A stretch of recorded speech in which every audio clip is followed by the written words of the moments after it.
The development of the battleship in the modern world dates back to the late 19th century as nations started to project their power locally and then onto a world stage. As nations and empires grew, the need for navies and especially technological developments led to some interesting and odd-looking ships and/or ideas, especially when it came to battleships.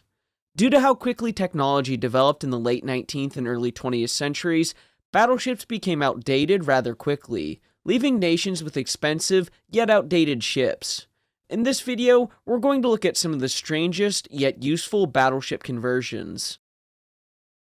USS Kearsarge, one of the few American battleships not named for a state, was an interesting looking pre-dreadnought in her own right, with 8-inch turrets rigidly fixed on top of her 13-inch main armament, and as common with other pre-dreadnoughts, a variety of other guns.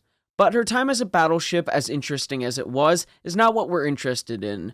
No, what we're interested in her in is her crane form. After having served as an active battleship for well over a decade, and then a training ship, this came to an end in May 1920 when Kearsarge was taken to Philadelphia, where Kearsarge was converted into a crane ship in August, Crane Ship No. 1.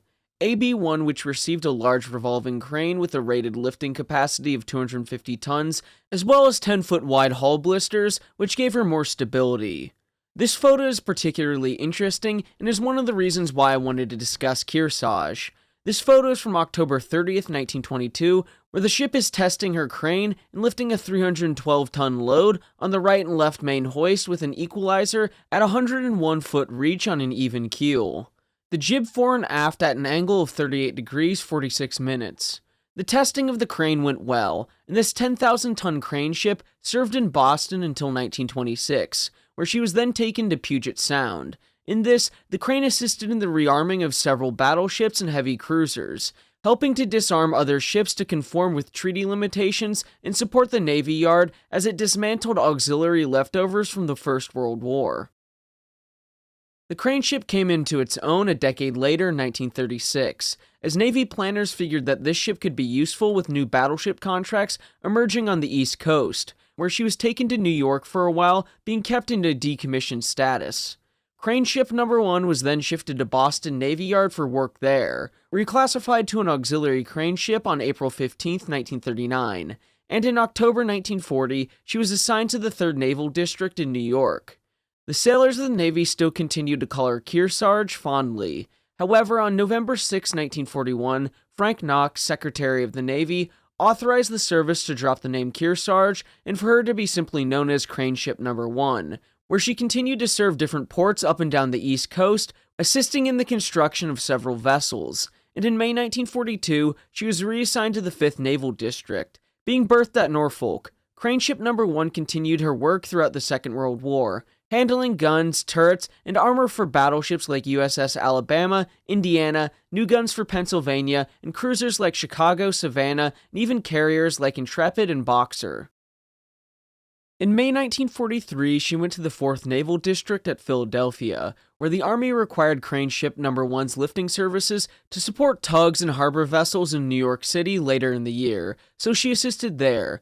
When she went back to Philadelphia in May 1944, she resumed her tasking labors on the East Coast. Then after the holidays in 1945, she was taken to the West Coast and ended up in San Francisco, where over the coming years, Crane Ship 1 continued being useful, serving across the West Coast and East Coast, where Joseph McDonald, a master rigger, described Crane Ship No. 1 as a big gray hulk of a thing, which was pulled around by 2 or 3 tugs. But the old girl had brought millions of dollars worth of business to Boston. Without her, we would have never been able to do as many of the big jobs that cost millions of dollars.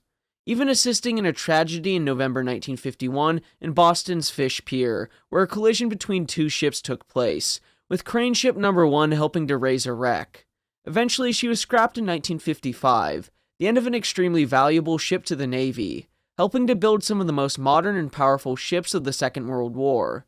This conversion has had my interest for a while, and I think it goes to show the ingenuity of the United States Navy in repurposing such old, outdated vessels. Another interesting ship is USS Mississippi.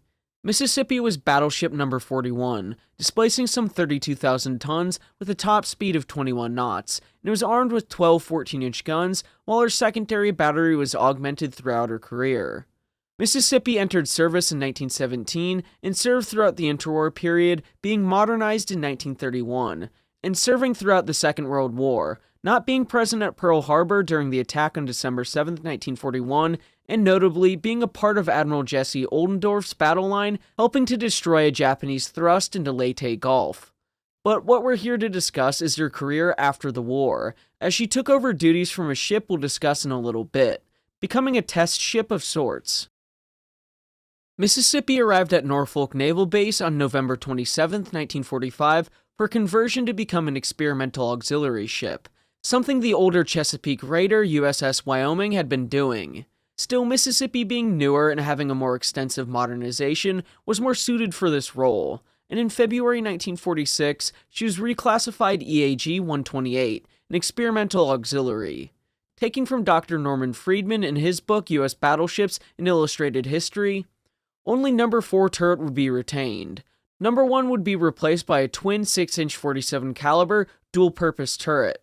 Number 2 would be removed, leaving in its place a foundation covered by a flat, blast-proof structure on which instruments might be mounted. Number 3 would be replaced by a triple rapid-fire 8-inch 55 caliber turret of the type later mounted aboard the Des Moines-class cruisers. In addition, there would be 2 single and 2 twin 5-inch 54 caliber guns, 4 twin 5-inch 38 caliber guns, 2 3-inch 70 caliber guns, quadruple 40mm as interim, 2 twin 3-inch 50 caliber guns, 4 quadruple 40mm, 1 quadruple 20mm, 4 twin Oerlikon, and 2 single Oerlikon. These secondary weapons were mounted mainly on the O1 level, built out, as in Maryland. On the other hand, light mounts on the O2 and O3 levels were to be removed, and these levels reduced to allow for sky arcs for the anti-aircraft battery. The quadruple Bofors at the break of the forecastle would be retained, and the new 20mm battery installed aft to port. Of these weapons, the twin 5-inch 54 caliber gun never entered service. The single 5-inch 54 caliber guns installed were a semi-automatic type mounted in the Midway class carriers, not the automatic weapon that later appeared in many US warships. This included 3-inch 70 caliber guns, which showed the optimism of 1945. This weapon did not enter service for another 11 years. The proposed director installed was ambitious. 1 Mark 54, successor of the wartime Mark 34, 2 Mark 37, and then 3 lighter types, 2 Mark 51, 5 Mark 57, 3 Mark 61, 3 Mark 63. 3 CICs were to be installed, a destroyer type in the forward superstructure, battleship and cruiser types on the second deck. A big tripod mast carried new radar. While in the shipyard, she became flagship for the Operational Development Force and of Battleship/Cruisers Atlantic Fleet, during which time the old crew of Wyoming transferred, carrying a considerable amount of material with them. Mississippi re-entered service in April 1948 and got to work. She emerged with 1 remaining 14-inch turret and surprisingly 2 single 5-inch 54 caliber guns, 1 on the forecastle and 1 on the O1 level to the port side, 3 twin 5-inch 38s, 2 twin 3-inch guns, and 2 quad Bofors. By April of the next year, she added a twin 6-inch turret, a number 1 barbette, but she never got a triple 8-inch turret. Meanwhile, the ship was designated to test the new Terrier anti-aircraft missiles, and this is really where things start to get interesting, as she was given 2 Mark I launchers, which would be installed aft in place of number 3 and number 4 turrets. These weapons were first test-fired off the coast of Virginia in late January 1953, and the ship was also employed in the testing of Petrel air-surface missiles in February 1956. By this time, the Bofors were gone. In this photo, you can see Mississippi firing her Terrier missiles in that 1953 test. A great photo illustrating how far the ship had come, entering service in the age of steel and shot, being designed for battles like Jutland that happened the year before she entered service, to now, as seen in this photo, testing missiles, a fast-moving world of technology.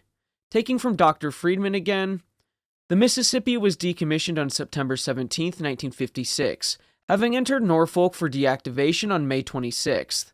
She was sold to Bethlehem Steel and towed away for breaking up on December 7, 1956, after a career of nearly 39 years. USS Wyoming, a battleship that started life off as a normal one and ended it as a testbed for many new and exciting ideas following the Second World War. Originally, she was a dreadnought-style battleship displacing some 27,000 tons and was powerfully armed with 12 12-inch guns and a top speed of around 21 knots. She served in the First World War with the Grand Fleet and returned to the United States following the war and continued to drill and sail around with the rest of the American battle line. We'll pick up her story in August 1927 when Wyoming was to be modernized. BB-32, as she had been designated since 1920, had been having a rough time of it as of late.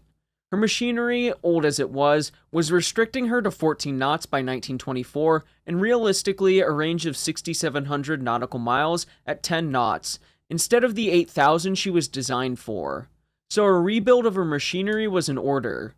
To do this, the ship was fitted with new oil-fired boilers and turbines, and the uptakes were altered for a single funnel.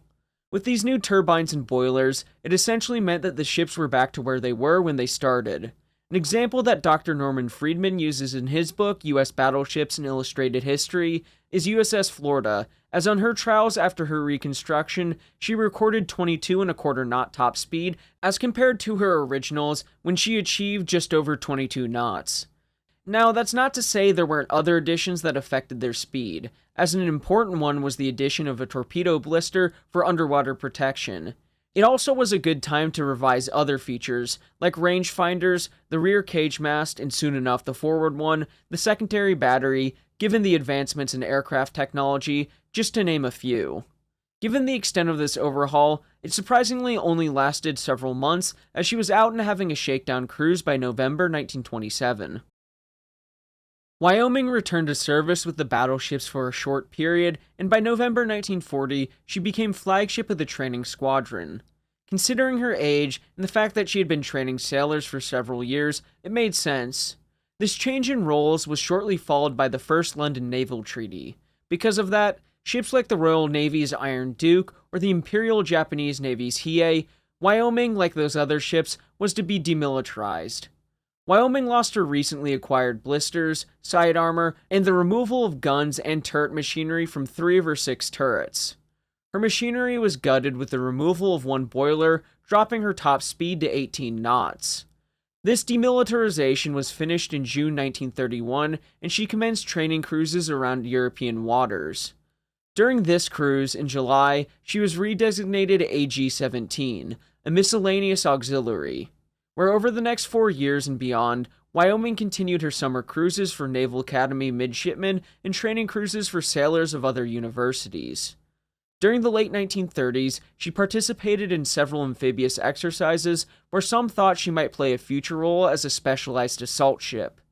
In 1940, some thought was put into arming her with more anti-aircraft guns and other smaller caliber weapons to serve in this commando ship role. Others, especially the fleet training staff, wanted the ship to be another Utah, or at least a more dedicated training ship of some sort. The General Board ruled in favor of this less radical option. By late 1940, as Utah was receiving more radical changes to her armament, Wyoming maintained her main battery of guns and the remaining 5-inch 51 caliber guns with a few anti-aircraft guns here and there, these being 20mm guns and 50 caliber machine guns. When on December 7, 1941, when the Japanese attacked Pearl Harbor and the United States entered the Second World War, Wyoming was a gunnery training ship on the East Coast. She soon became known as the Chesapeake Raider, as she patrolled the area so frequently on her gunnery training cruises and the amount of ammunition she fired. Anyway, by July of 1942, her anti-aircraft guns were being upgraded with the addition of more 20mm guns and 40mm guns, along with the removal of the 50 caliber machine guns. These were further augmented throughout the next several years with more 20mm mounts and 5-inch 38 caliber mounts, with those occupying some of the empty barbettes lining the main deck or anywhere they could find room on the ship.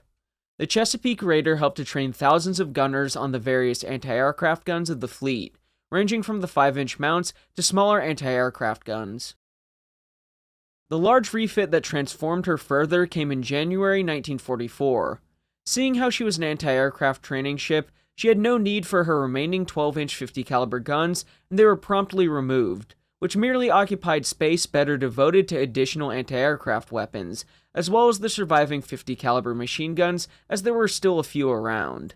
These turrets were replaced by twin 5-inch 38 caliber guns and another Mark 37 Director, giving Wyoming a total of 14 5-inch 38 caliber guns at this point, along with 3-inch mounts, 1.1-inch, and other smaller anti-aircraft guns. The Chesapeake Raider continued to train gunners until 1945.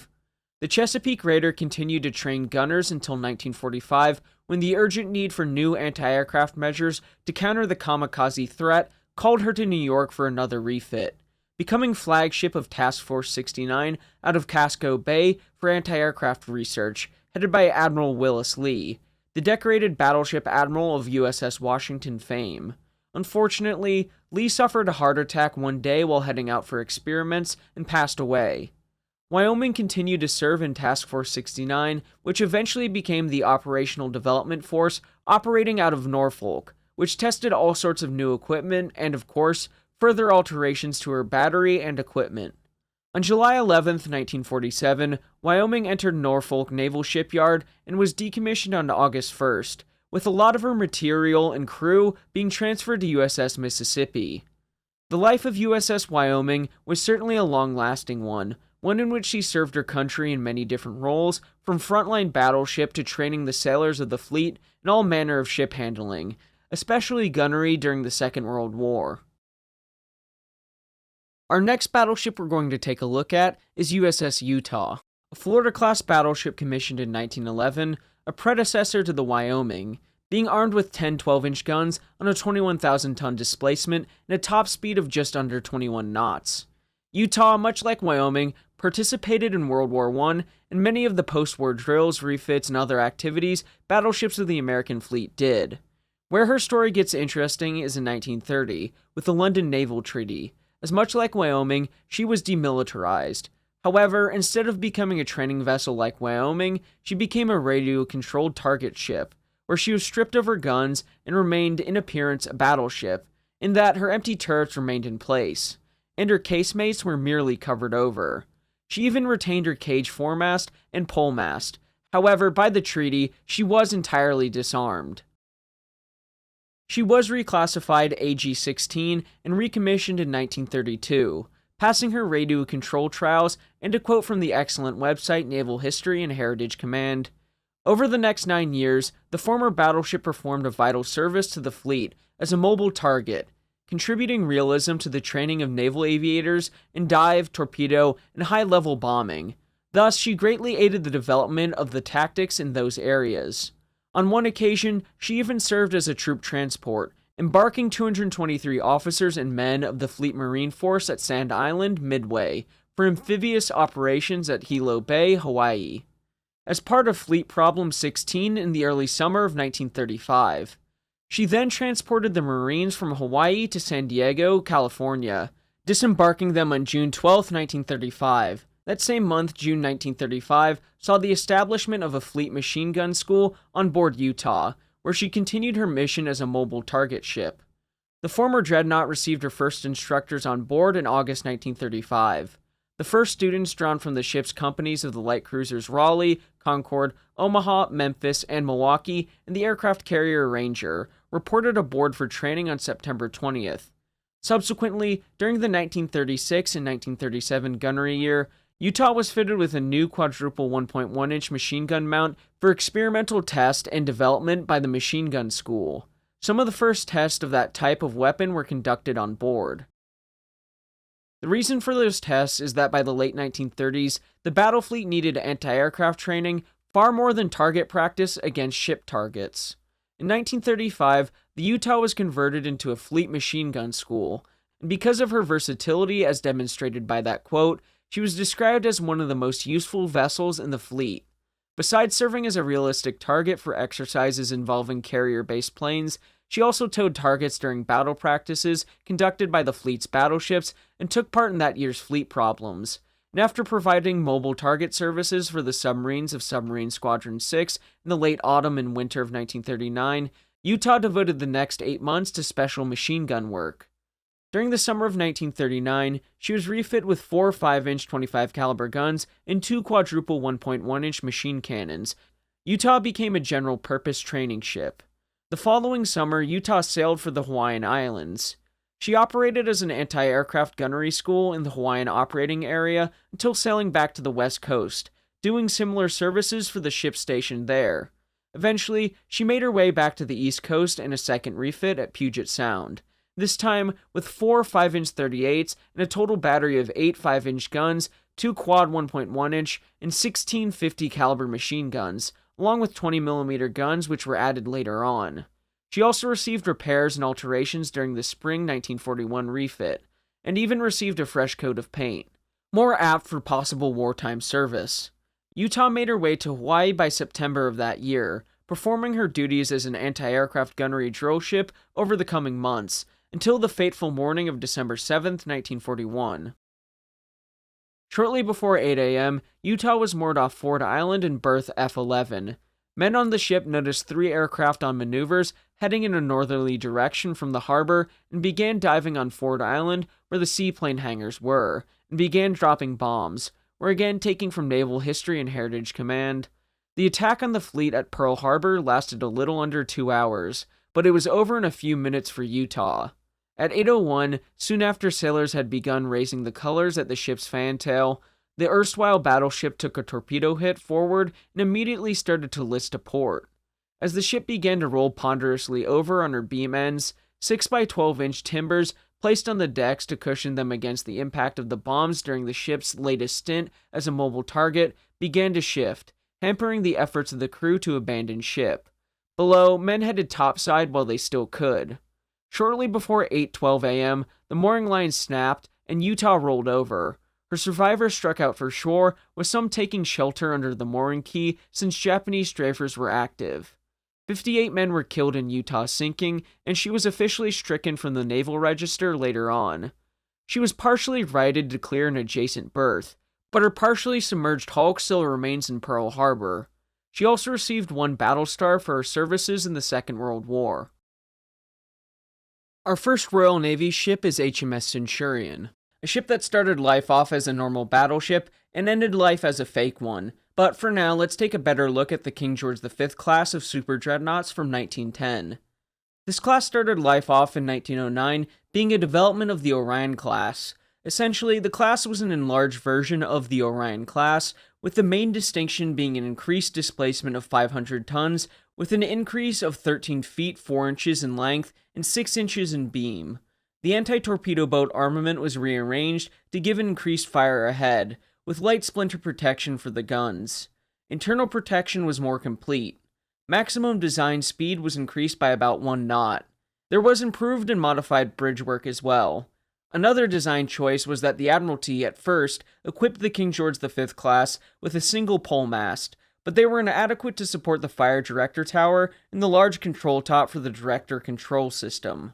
With the persistence of Admiral Sir Percy Scott and the successful trial of the Vickers-type director in October and November of 1912, Centurion and the rest of the class were refit for director firing, with the original small spotting top on the mast being replaced by the much larger circular control top. To support this, tripod legs were fitted to the masts of Centurion and 2 other ships of the class. The class came in around 800 tons heavier than the Orions and an increased draft of 3.5 inches. The armament was virtually identical to the Orion class, except for Q turret, which had a wider arc of fire than the Orions, along with the previously mentioned changes to the secondary battery. When it comes to armor, it was more complete than that of the Orion class, the longitudinal anti-torpedo bulkheads being continuous between the end of the barbettes. General protection was improved over the Orions, which we will discuss when we get to the ship's particulars.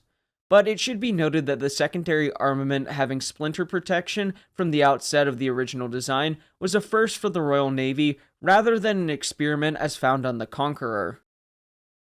Now, as for our particulars, Centurion was built in Devonport, being laid down in January 1911, launched in November 1911, and commissioned in February 1913. Having a 25,420 full load displacement and as for machinery, Centurion had 18-year boilers, which gave steam to 2 sets of steam turbines, driving 4 shafts, giving her 27,000 shaft horsepower as designed, and with that a 20 to 21 knot top speed. As for armaments, she carried 10 13.5-inch 45 caliber guns and 5 twin turrets, with 2 forward, 2 aft, and 1 just after the second funnel. She also carried 12 4-inch 50 caliber guns, 1 12-pounder, 4 3-pounders, 5 Maxim machine guns, 10 Lewis guns, and 3 21-inch torpedo tubes, 2 beam and 1 stern tube. As for armor, she would have a main belt of 12 inches, an upper belt of between 8 and 9 inches, bulkheads with a maximum thickness of 10 inches, and barbettes with a maximum thickness of 10 inches. As for the turrets, they had a face thickness of 11 inches. The conning tower had a maximum thickness of 11 inches, with the decks varying between 1 and 4 inches. Before Centurion was even commissioned, she ran into some problems, quite literally. While on sea trials in December 1912, she collided with the Italian SS Derna. Unfortunately, the little Italian ship went down with all hands, and Centurion sustained some rather serious damage. Centurion's stem was fractured for about 40 feet, and some frames were bowed in this area, causing her to go back to dry dock for repairs. In May 1913, she was commissioned as part of the 2nd Battle Squadron of the Home Fleet. Over the coming year, she helped in goodwill visits to Germany and France, even being the flagship for the admiral in charge of the 2nd Battle Squadron.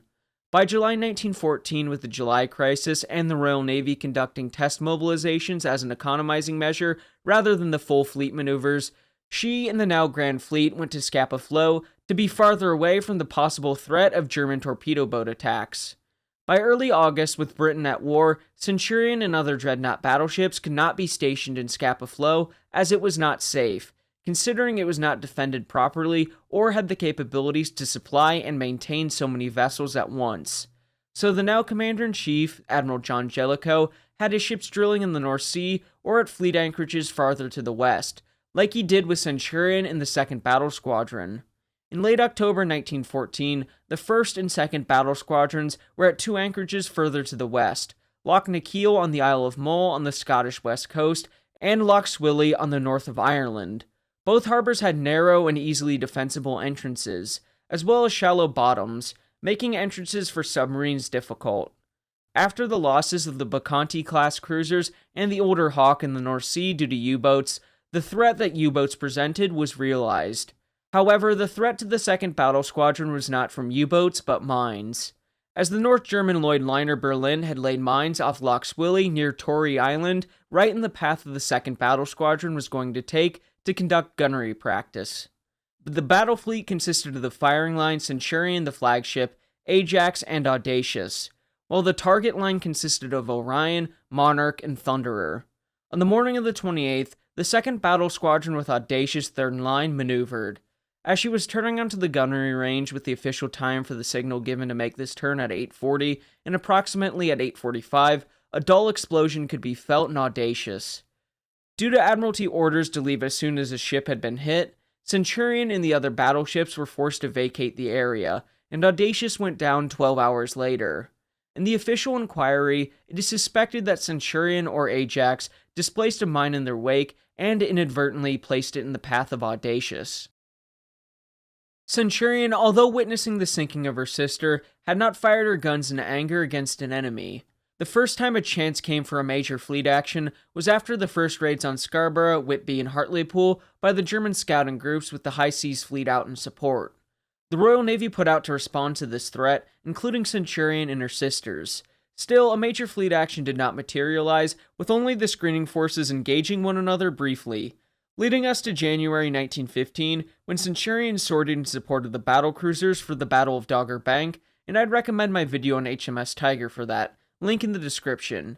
Centurion did not engage the Germans once again, as the battle developed into a chase between Beatty and Hipper. Besides some refits and being based out of Invergordon as to be closer in case of raids, nothing of note happened for Centurion between 1915 and halfway through 1916, when on May 31st, the Battle of Jutland kicked off, where she was part of the 1st Division, and although participating in the battle, she didn't do all that much. She fired 4 salvos in the battle, around 19 shells, all of them at the battlecruiser Lutzow. Centurion did not hit her mark. At around 7:15, Iron Duke, Centurion, Royal Oak, King George V, Temeraire, Superb, and Neptune all reported hits as the British line swept the length of the German line at close ranges. Centurion did not sustain damage in the battle and had a small refit after the other battle-damaged ships had gone through and gotten repaired. Since no other fleet action occurred during the rest of the war, besides their usual drillings, refits, and patrols, Centurion had an uneventful time. Following the war in 1919, she was a part of a few operations like a prisoner of war exchange with the Bolsheviks, and she was sent to the Mediterranean to be part of the newly organized Mediterranean Fleet after the Grand Fleet had broken up. In 1920, Centurion was temporarily put in the reserve at Malta and completed for further service with the fleet in August of that year. However, with the Washington Naval Treaty restrictions, Centurion was on the chopping block, being pretty old by this point, and by April of 1926, she was chosen to replace HMS Agamemnon as a radio-controlled target ship. In this role, the ship was to only be a target for guns up to 8 inches, where in this refit, she was stripped of all small fittings and rig, and the top weight reduced. Turrets were not initially removed, but later they were determined to be unnecessary after the relevant data about their strength had been determined, and so they were removed. Her machinery remained intact, but she was modified to use diesel oil instead of coal. Since her coal bunkers were useless, and to make sure she carried an appropriate amount of weight, they were fitted with rocks.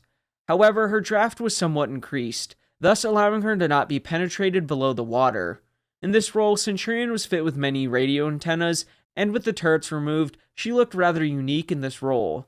She was capable of about 16 knots in this role, and through further refits and work that saw the turrets removed, her bridge and superstructure were reduced. Her complement to maintain her was about 240 men, and of course, when being a target ship, they were not on board.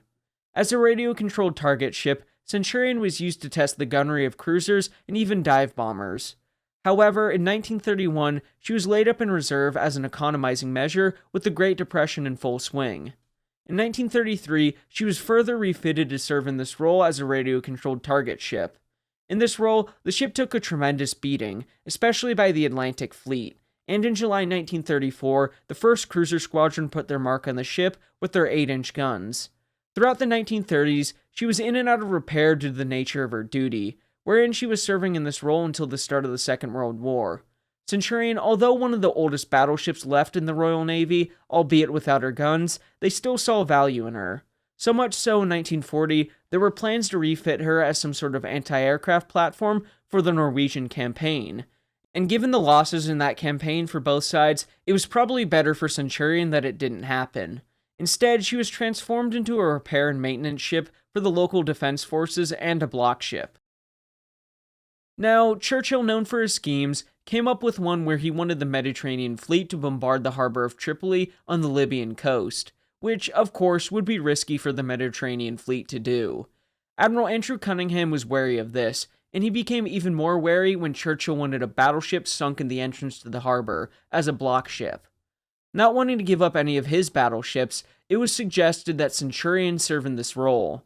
Thankfully again for Centurion, this did not happen as the idea was scrapped, and instead, Centurion was chosen for another role. Sometime between 1939 and 1941, the dates are a bit hard to pinpoint down as there are conflicting dates with usually reliable sources, Centurion was chosen to be a dummy battleship. This meant that she was given a makeover with fake turrets, superstructure, and other fittings to make her look like a King George V class from the 1936 estimates, HMS Anson. This deception is pretty convincing, and is what Centurion is arguably best known for. The British took an elderly battleship and disguised her as a more modern and more powerful battleship, something that had been cooked up by Churchill in the First World War with merchant ships, and even done to Iron Duke in the Second World War. Although you can pick out the flaws in Centurion's disguise, from the air which it was intended for, it certainly would be hard to tell. In this role, she was fitted with guns again, 2 2-pounders and 8 20mm guns. Later in 1942, she was given 4 2-pounders and 17 20mm guns. She was going to help in Operation Vigorous, where she and 8 light cruisers, 26 destroyers, 4 corvettes, and 2 minesweepers attempted to escort a convoy under the command of Admiral Philip Vian from Alexandria to Malta. In this, Centurion was attacked by German bombers, helping to shoot down some of them. Vigorous would not reach Malta due to the air attacks and the threat of the Regia Marina. She was to keep her disguise for quite a bit of time, apparently sailing 20,000 miles with it on, at least according to R.A. Burt. However, Centurion never really had an opportunity to put her excellent costume to work in home waters. Centurion served in one last and very important role. Between May and June 1944, she was stripped of all of her equipment at Portsmouth for use as a block ship as part of the breakwater for the Mulberry prefabricated harbor at Omaha Beach. Centurion did not serve in this role for very long, as the storm of June the 19th, 1944, wrecked her. She broke in two and was scrapped in place following the war. Our next weird ship is SMS Hessen, a vessel that started life as a normal battleship, albeit a pre-dreadnought, but still a normal battleship. Hessen was part of the Braunschweig class of battleships, armed with a main battery of 4 28cm guns, in common with other pre-dreadnoughts, a variety of smaller calibers including 17cm and 8.8cm guns, all being propelled at a stately top speed of 18 knots. Hessen was commissioned in September 1905, and only a short time later, in 1906, was HMS Dreadnought birthed into the world, making Hessen obsolete. Nevertheless, the battleship stayed commissioned and went on to take part in the First World War and even participated in the Battle of Jutland. In this, Hessen did not do anything of note during the battle. After the battle, she was decommissioned and disarmed, being converted into an accommodation vessel for submarine crews.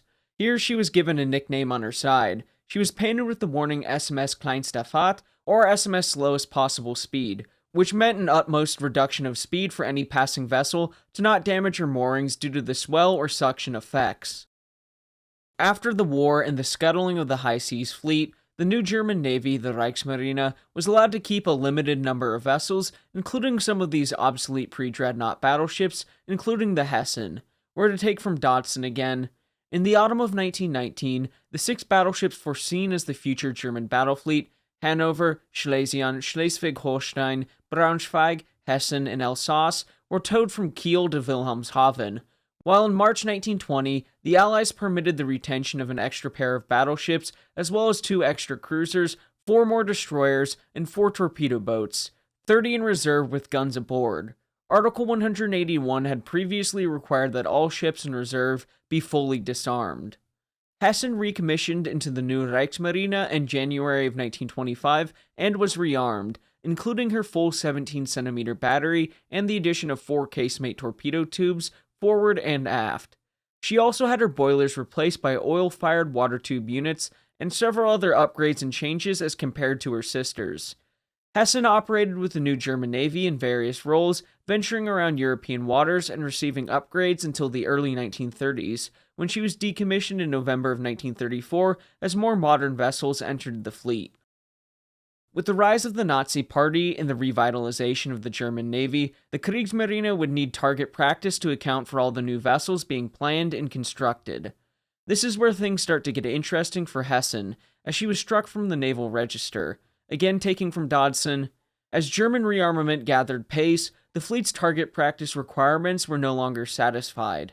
As a result, Hessen was taken in hand at Wilhelmshaven during 1935 to 1937 to be rebuilt as an additional radio-controlled target ship.